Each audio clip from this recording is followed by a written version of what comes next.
Welcome everyone. Today I'm going to be talking about cations and anions, and by the end of this video, my goal is for you to understand the difference between them. If you're new here, my name is Liah, and on my channel you can find science and math videos. On the screen here, we see three categories. We see the ions, we see the cations, and anions. Now, I included ions here because if you notice, cations and anions contain this word, ions. Now, what exactly are ions? Well, they are going to be charged particles, meaning a charged atom or a charged molecule. And ions can have either positive charges or negative charges. And so examples include the chloride ion with a negative charge, the magnesium ion with a positive 2 charge, phosphate ion that has phosphorus and oxygen in it with a negative 3 charge, and the ammonium ion. Now let's talk about cations. What are they? Well, these are just going to be a category of ions, and these are specifically going to be the ones that have a positive charge only.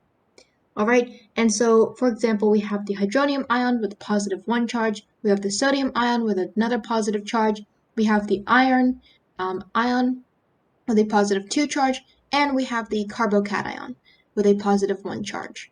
Great, so all of these in blue have a positive charge. And so a note for cations is that they are formed by losing electrons. Okay, so a loss of electrons. So I'll put E- for electrons. Okay, because electrons are negative, and if you lose them, you become more positive. Finally, what are anions? Well, these are going to be, again, a category of ions, and specifically, anions are going to be only negative ions. Alright, so examples include the cyanide ion with a negative 1 charge, the fluoride ion with a negative 1 charge, the bicarbonate ion with a negative 1 charge, and oxide with a negative 2 charge.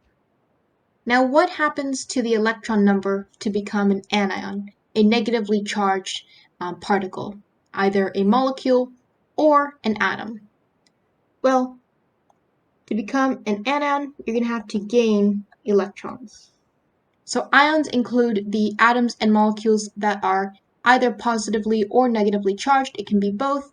Cations are that specific category of ions that are only positively charged, and anions are the ones that are only negatively charged.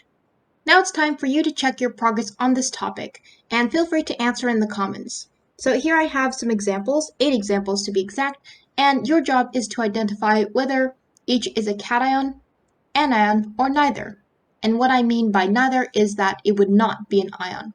And so not an ion would mean that something is neutral. So that molecule or that atom is neutral, no charge. Thank you so much for watching, and I will see you next time.